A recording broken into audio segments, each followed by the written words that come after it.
setiap tahunnya itu Indonesia kekurangan 70.000 guru. Bahkan di Jakarta banyak banget 70.000 guru. Dan kebutuhan guru itu yang dijanjikan Menteri Nadiem Makarim ada 1 juta guru. Sedangkan di 2024 itu hanya baru tercapai sekitar 700 ribuan. Berarti masih banyak yang belum tercapai dari target Nadiem. Targetnya. Apakah ini hanya terjadi di Jakarta, apa terjadi di seluruh Indonesia atau provinsi lain atau bagaimana? Di Aceh itu 2.000 guru terkena PHK. 2.000 guru? Di Aceh saat itu. Karena negara sudah tidak mampu lagi membiayai para PNS. Padahal sudah ada anggarannya, Mas. Nah harusnya tidak mampu atau memang ada hal lain? Seperti yang tadi Mas bilang kan, ternyata ada penyunatan kan? Bisa jadi itu. Nah, dananya itu sebenarnya sebelumnya dari dana BOS. Nah, betul. Lalu ada penyunatan yang tadi Mas bilang, ada potensi korupsi. Tapi di satu sisi ada kepentingan politis lain bahwa negara tidak mampu menggaji ASN secara keseluruhan. Betul. Nah ini kan agak sedikit bertolak belakang ya. Di satu sisi berarti sebenarnya dananya turun ke bawah. Tapi di satu sisi mengatakan kita tidak mampu. Ada ketidaksinkronan mengenai transparansi dana, Mas. Mulai dari atas sampai bawah itu sangat ini masalahnya berarti ya. Akuntabilitas di dalamnya. Jadi ada akuntabilitas yang sepertinya tidak diperhatikan. Betul.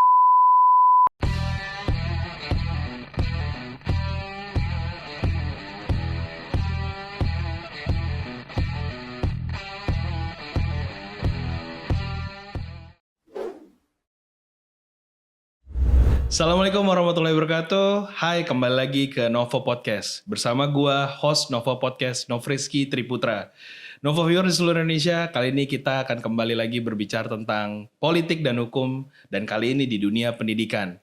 Kita akan memanggil salah satu pembicara yang sangat luar biasa, penggiat praktis politik dan dunia pendidikan yang sangat luar biasa, juga merupakan guru honorer di Indonesia saat ini. Yes, Mas Andi Febriansyah. Hai, Mas. Beliau adalah surveyor di lembaga survei LSI SMRC Indikator, konsultan politik indikator Entry Data Call Center, relawan aksi cepat tanggap, dan juga kepala bidang pendidikan dan kajian FKMB Forum Komunikasi Mahasiswa Betawi. Wah, luar biasa sekali track record-nya.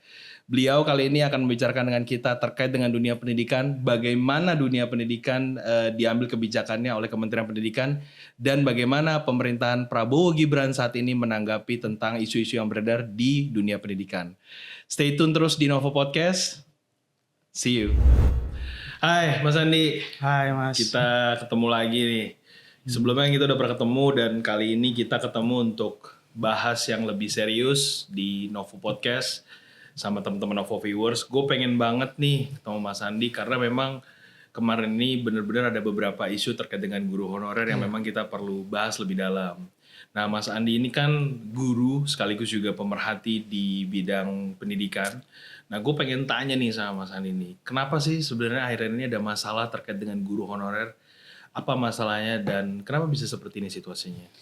Iya, terima kasih Mas Nove sudah mengundang saya di podcast ini. Pertanyaan itu sangat prihatin di saat kondisi Indonesia ini kekurangan guru, Mas. Kalau menurut data Dirjen Kemendikbud itu, Prof. Nunduk mengatakan setiap tahunnya itu Indonesia kekurangan 70.000 guru.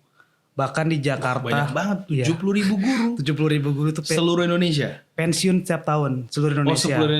Seluruh Indonesia pensiun setiap tahun 70.000. Nah, dan kebutuhan guru itu yang dijanjikan Menteri Nadiem Makarim ada 1 juta guru.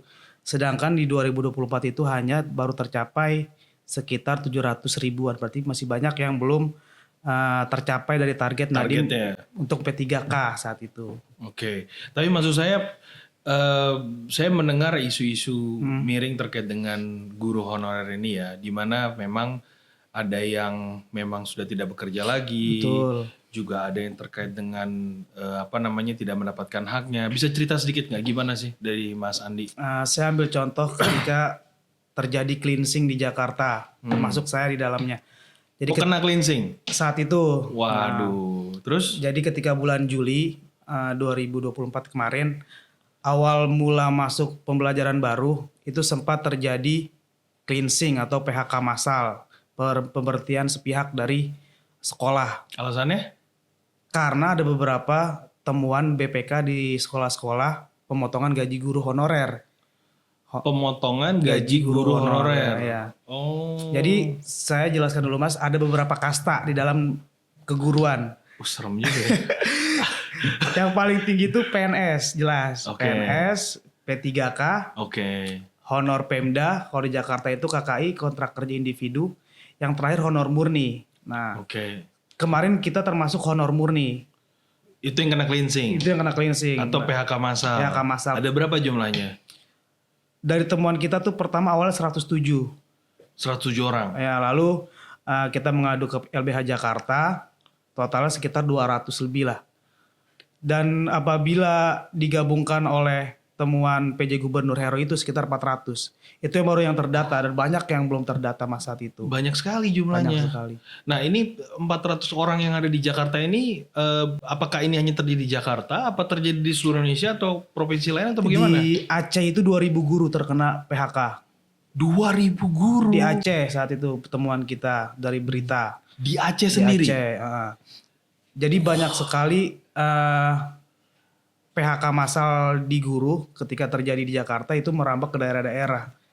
Kenapa ini? Kenapa maksudnya apa landasan berpikirnya? Kenapa ada PHK massal sebesar ini terhadap para pekerjaan guru ini? Oke, karena ada undang-undang ASN mas yang baru. Itu undang-undang ASN nomor 20 tahun 2023 bahwa akhir Desember 2024 itu sudah tidak boleh lagi ada pengangkatan guru honorer ataupun honorer di berbagai instansi pemerintah.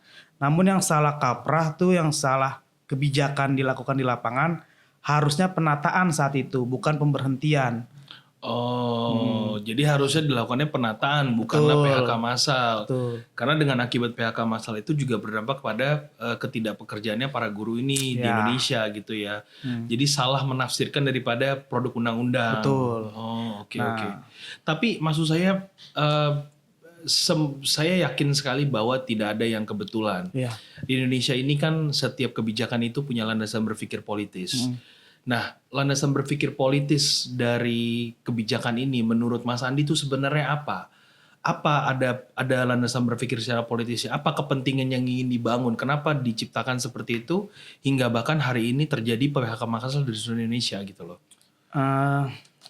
Mungkin secara politisnya karena negara sudah tidak mampu lagi membiayai para PNS, aparatur sipil negara. Padahal sudah ada anggarannya mas.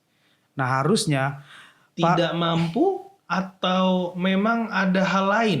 Seperti yang tadi Mas bilang kan, ternyata ada penyunatan kan. Bisa jadi itu. Nah. Karena awal mulanya itu temuan BPK itu mas terjadi korupsi di pendidikan. Di mana? Di dinas pendidikan? Di setiap sekolah saat itu. Di setiap sekolah? Di setiap sekolah di Jakarta. Saya ngambil sampel di Jakarta. Ternyata banyak sekali guru-guru ini yang statusnya guru honorer, penggajian lewat dana BOS, ternyata tidak mendapatkan haknya. Tidak mendapatkan haknya. Oke, saya tangkap dulu nih. Jadi dananya itu sebenarnya sebelumnya dari dana BOS. Nah, betul. Lalu ada penyunatan yang tadi Smart bilang, ada potensi korupsi. Nanti kita akan masuk siapa yang akan melakukan korupsinya. Tapi di satu sisi ada kepentingan politis lain bahwa negara tidak mampu menggaji ASN secara keseluruhan. Betul. Nah ini kan agak sedikit bertolak belakang ya. Di satu sisi berarti sebenarnya dananya turun ke bawah, tapi di satu sisi mengatakan kita tidak mampu. Seakan-akan saya ibaratnya nih ya, saya mampu menggaji orang, tapi uangnya sudah turun, lalu ada asumsi perspektif bahwa saya tidak mampu menggaji orang tersebut. Kan begitu kan? Ya. Ini kan latar belakang, ini kan apa namanya, sudut pandangnya sangat berbeda sekali. Kira-kira kenapa begitu pemerintah? Menurut saya ada ketidaksinkronan mengenai transparansi dana mas. Mulai dari atas sampai bawah itu sangat ini masalahnya berarti ya. Akuntabilitas di dalamnya. Jadi ada akuntabilitas yang sepertinya tidak diperhatikan. Betul. Oke. Nah, kita sebelum masuk ke sana, kita sebelum masuk ke akuntabilitas.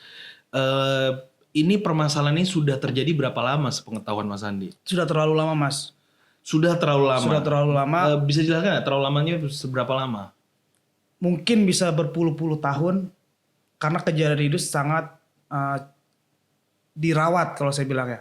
Sangat dirawat dan memang meledaknya kemarin mas ketika produk undang-undang ASN itu Ada. Berarti kalau bahasa Mas ada dirawat, berarti ada satu kepentingan tertentu di dalam otoritas pemerintah yang kita belum tahu siapa, yang memang menginginkan praktek ini terus berjalan. Iya. Oke, kalau pertanyaannya seperti itu, apakah saya bisa bertanya sekali lagi bahwa memang hal ini diketahui oleh pejabat-pejabat tertentu yang memang dalam artiannya seharusnya bisa bertindak terhadap permasalahan ini? Sudah pasti Mas, harusnya pejabat itu ada pengawalan dalam pendanaan lah. Jangan sampai mereka melempar akhirnya. Kemarin kan kasus kemarin itu akhirnya melempar. Mulai dari dinas pendidikan, melempar ke suku dinas melempar ke sekolah. Siapa yang bertanggung jawab dari ketiga rangkaian ini? Padahal dari ketiga rangkaian ini adalah satu keselarasan mereka untuk melihat berapa banyak dana anggaran di sekolah dipergunakan. Nah, salah satunya mengenai guru ini saat itu. Guru itu mendapatkan gaji memang dana BOS. Walaupun mereka gajinya tidak sebulan Mas saat itu. Ada yang per 3 bulan turunnya. Nah disitulah letak bagaimana kecurangan sekolah melihat potensi korupsi itu ada. Misal saya kasih contoh, ada kasus saya menemukan dia menandatangani gaji itu 4,6 juta. Turunnya 3 bulan berarti sekitar 13 juta. Sedangkan per 3 bulan itu tidak 13 juta turunnya Mas. Berapa? Bisa hanya hanya 5 juta atau 6 juta atau 9 juta, itu kan berapa macam potongannya gede sekali. Sedangkan berarti luar biasa sekali praktek yang memang korupsi yang terjadi di sini ya. Nah, menyambung tadi pertanyaan kita dan jawaban Mas Andi sebelumnya, kan Mas bilang bahwa ada pejabat yang memang mengetahui. Nah, kita ambil satu pertanyaan penting nih. Kira-kira Pak Menteri Pendidikan sebelumnya tahu nggak ya terkait masalah ini? Pak Menteri Pendidikan yang namanya Pak Nadiem Makarim itu kira-kira mengetahui, dan kalau dia mengetahui apa yang sudah dilakukan terhadap hal ini? Tapi sebelum menjawab Mas Andi, habis ini kita akan kembali lagi setelah sesi selanjutnya teman-teman Nova Viewers. Thank you. Oke, Mas Andi, jadi kembali lagi setelah sesi tadi. Kita kembali ke pertanyaan yang sangat menggelitik dan memang mungkin ditunggu juga teman-teman Nova Viewers. Menurut Mas Andi sebagai pemerhati di bidang pendidikan ini, tadi kan kita udah bahas terkait dengan adanya potensi bahwa ada banyak hal sekali yang salah paham terkait dengan dana pendidikan ini kan. Nah, Pak Nadiem Makarim sebagai pimpinan tertinggi di Kementerian Pendidikan sebelumnya, menurut Mas Andi mengetahui nggak beliau terkait dengan hal ini, permasalahan ini? Dan jika mengetahui, apakah beliau melakukan sesuatu terhadap tindakan-tindakan seperti ini? Ya menurut saya selaku Menteri Pendidikan yang lalu, Pak Nadiem Makarim jelas mengetahui terkait permasalahan di dunia pendidikan usaha guru. Nah, namun sejauh apa tindakan dari kementerian yang dipimpin oleh Pak Nadiem itu kan internal dia Mas. Kita kan di eksternal, tugas kita kan mengajar di sekolah saja. Harusnya Pak Nadiem yang menangani permasalahan yang ada di dunia keguruan. Oke. Jadi dia yang pasti dia mencoba untuk melakukan sesuatu terhadap hal tersebut ya. Oke, kita kembali lagi nih ke bidang perguruan dan di bidang guru honorer ini. Kita tahu betul bahwa guru honorer ini adalah sesuatu pekerjaan yang memang sangat penting sekali di negara ini. Karena di satu sisi kebutuhan atas guru itu selalu meningkat setiap tahunnya. Tapi seakan-akan sepertinya tidak teralokasikan dengan baik kebutuhan guru di seluruh Indonesia. Nah, menurut Mas Andi, di satu sisi kebutuhan ini kan bertolak belakang juga dengan situasi dana yang ada. Dan saya sering mendengar juga bahwa ada beberapa guru yang memang sampai hari ini juga jarang mendapatkan haknya. Nah, kira-kira di luar Jakarta atau di luar Jawa, kenapa hal itu bisa terjadi, Mas? Apakah ada ketimpangan antara pemerintah provinsi dengan pihak dinas pendidikan atau seperti apa menurut Mas Andi? Oke, Mas. Jadi yang tadi saya bilang ada berbagai macam status di dunia keguruan. Nah, sampai saat ini menurut saya yang tidak ada upah minimum nasional ataupun yang mencakup kepada guru itu. Saya kasih contoh, kalau di Jakarta ada kontrak kerja individu atau KKI, atau di daerah ada namanya Honor Pemda. Itu mengacu pada upah minimum provinsi atau regional. Sedangkan guru-guru yang dalam naungan Kemenak, naungan swasta, yayasan, itu gajinya betul-betul tidak ada standarisasi, Mas. Bahkan saya menemukan di daerah Riau itu masih ada yang digaji 500.000. Di Jawa masih banyak yang digaji hanya 700.000, 1 juta. Bahkan kita nggak jauh-jauh ke Serang, Banten, itu masih ada Mas yang digaji hanya 1.500.000, 1 juta. Jadi Kecil sekali ya. Kecil sekali. Tapi maksud saya dari sudut pandang yang Mas ketahui, Pak Nadiem kan sebagai pimpinan tertinggi di Kementerian Pendidikan pasti aware sekali terhadap kenapa mereka ini tidak gajinya tidak seimbang di berbagai daerah. Nah, yang Mas ketahui sampai hari ini selama 5 tahun terakhir, sebelum kita belum bisa menilai terlalu baik terhadap kementerian saat ini, pendidikan saat ini. Tapi kita akan masuk ke situ sebentar lagi. Selama 5 tahun kebelakang terakhir, kepentingan yang ingin dibawa Pak Nadiem Makarim dalam menjaga posisi guru ini bagaimana menurut Mas Andi? Menurut saya sebenarnya yang tadi saya bilang ada pengangkatan P3K sebanyak 1 juta guru. Namun baru tercapai sekitar 60%-nya. 700 ribuan lah. Nah itu cara Pak Nadiem bagaimana guru ini lebih sejahtera melalui P3K. Namun P3K ini berbeda dengan PNS Mas. Tidak mendapatkan pensiunan. Dia masih berbentuknya kontrak kerja kepada perjanjian kerja pemerintah. Itu diubah sekarang. Jadi guru udah nggak ada CPNS-nya, diubah P3K. Nah Nadiem Makarim, mantan Menteri Pendidikan yang lalu, itu sangat banyak sekali di pendidikan. Kalau saya bilang proyek Merdeka Belajar, PMM lah. Apa tuh? Jadi guru-guru dipaksa untuk menonton viewers ataupun melakukan kegiatan-kegiatan yang mendapatkan sertifikat bentuknya. Dan itu berupa layanan dari PMM. Diwajibkan guru setiap harinya berapa jam gitu, terus menonton video, webinar dan lain-lain. Sedangkan kualitas pengajaran itu kan harus ada di kelas, bukan di luar kelas. Tapi apakah yang diminta oleh Pak Nadiem itu berpengaruh terhadap kualitas guru atau seperti apa? Saya kira tidak Mas. Saya kira tidak berpengaruh dan itu justru menitik beratkan kepada guru-guru tersebut. Jadi dalam artian tersebut ada yang sesuatu yang ingin dicapai oleh Pak Nadiem tidak tercapai dalam konteks pelatihan keahlian para guru ini. Ya? Kita tabrakan terhadap kepentingan politik daripada Kementerian Pendidikan ini terhadap para guru. Yang kita lihat intinya tetap mencoba untuk mencapai hal tersebut, namun sepertinya belum maksimal. Nah, prospek daripada Kementerian Pendidikan ini kan sebenarnya untuk memastikan terciptanya dunia pendidikan tercipta dengan baik. Tapi di satu sisi bisa mencapai posisi itu juga dibutuhkan kualitas guru yang baik. Nah, dari sudut pandang Mas Andi, apakah seorang guru ini memang harus mempunyai keahlian tertentu yang memang dibutuhkan? Dalam artian terkadang kita sering menemui sarjananya apa, tapi ternyata dia mengajar apa. Itu sering sekali kita temui. Nah, bagaimana kementerian melihat hal ini dan ditabrakan dengan undang-undang yang ada saat ini terkait dengan pendidikan, bagaimana sudut pandangnya Mas? Ya itu menarik Mas, karena guru itu harus linearitas dalam mata pelajaran dan lulusan sarjana pendidikannya. Nah ini ada di undang-undang guru dan dosen Mas, bahwasannya guru itu harus dilakukan secara profesionalitas, berkeadilan, dan demokratis di undang-undang guru dan dosen. Nah ini menarik karena menjadi prihatin juga ketika di Jakarta sudah diangkat menjadi KKI, itu banyak sekali simpang siur ataupun ketidaklinearitasan dalam mengajar. Apa tuh? Contohnya ada yang lulusan sarjana sejarah, pendidikan sejarah. Dia ditempatkan di guru olahraga di SD. Ini terjadi fakta di lapangan di Jakarta saat ini. Benar-benar terjadi di lapangan ya. Saya pun seperti itu. Saya mengajar sebelumnya sosiologi SMA. Akhirnya setelah pengangkatan KKI di Jakarta, rekrutmen KKI di Jakarta, saya mengajar SD, guru kelas. Mengajar SD-nya apa? Guru kelas. Maksudnya bidang apa? Bidang studinya macam-macam kalau guru kelas. Semua bidang studi diajarkan. Jadi harus bisa matematika, harus bahasa bisa bahasa Indonesia, PKM Pancasila gitu-gitu. Nah untuk hal itu Mas Andi harus belajar lagi dong. Ya, karena ini harusnya PGSD itu ada jurusannya sendiri Mas. Gitu. Nah di Jakarta sedang kekurangan guru SD.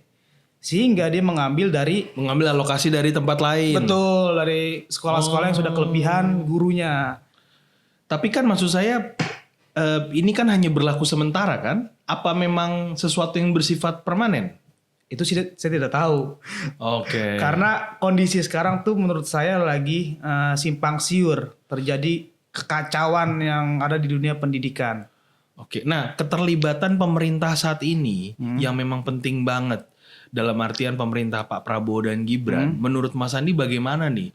Karena kita tahu Pak Prabowo dan Mas Gibran ini kan sangat peduli sekali terhadap kualitas anak bangsa saat ini. Contohnya dengan Badan Gizi Nasional memang penting sekali terhadap hal itu. Nah, ditabrakan dengan situasi yang saat ini, kira-kira pemerintah saat ini akan lebih pro ke guru honorer atau tidak? Atau bagaimana Mas? Nah sebelum itu kita akan jawab setelah sesi 1 ini. Thank you. Nah kembali ke pertanyaan sebelum sesi yang sebelumnya.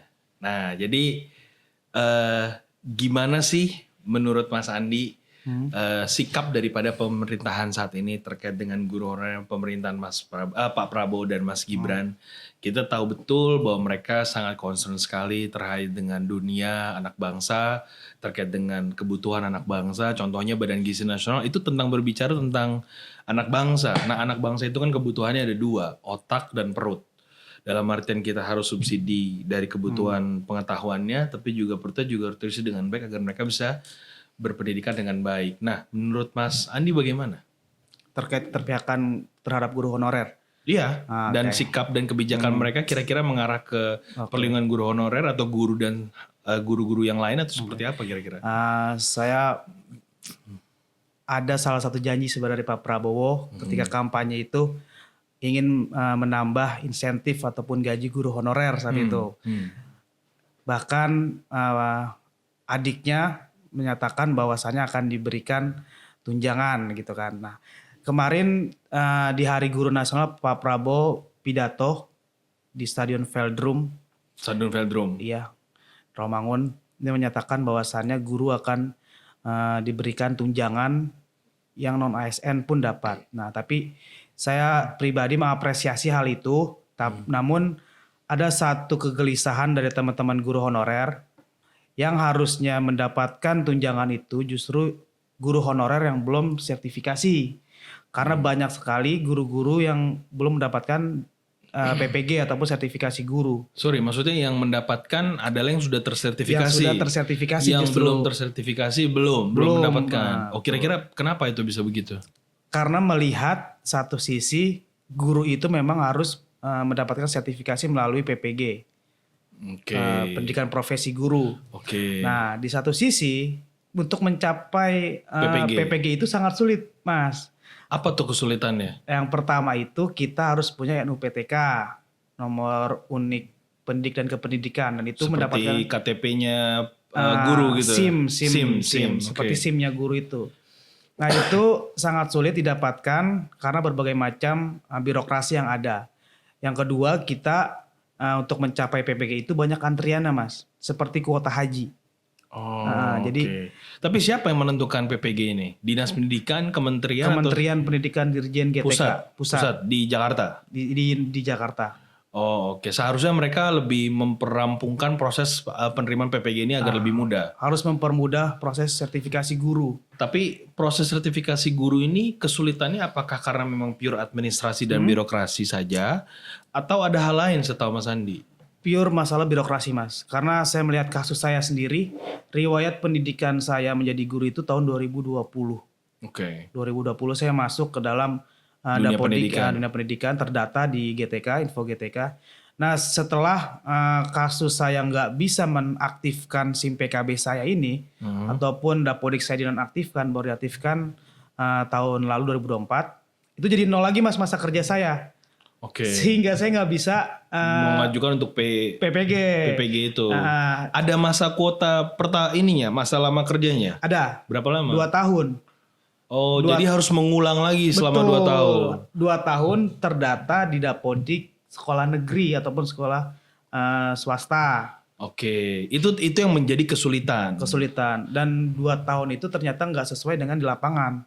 Banyak sekali yang sudah 5 tahun, bahkan teman saya sudah 7 tahun itu belum bisa PPG. Ini kan satu perdebatan yang memang kita bisa diskusi ya. Artinya gini loh, kesulitan itu apakah memang dipicu dari adanya administratif yang memang untuk menginginkan bahwa orang-orang yang mendapatkan PPG harus memiliki kualitas yang terbaik dalam artian sejatinya ingin mencapai hal tersebut, atau menurut Mas Andi ada kepentingan lain di sana, misal ada kepentingan politik tertentu yang memang saat ini kita tidak mungkin mengakomodir semua guru menjadi PPG karena memang kualitas yang ada di lapangan tidak sesuai sebagaimana yang diharapkan oleh pihak kementerian. Apakah salah satunya atau bagaimana menurut Mas Andi? Ada sisi politisnya juga. Jadi PPG itu dibagi dua, Mas. Ada PPG prajabatan, ada PPG dalam jabatan. Oke. Kalau saya masuknya ke PPG dalam jabatan karena sudah masuk Dapodik. Oke. PPG prajabatan mereka yang baru lulus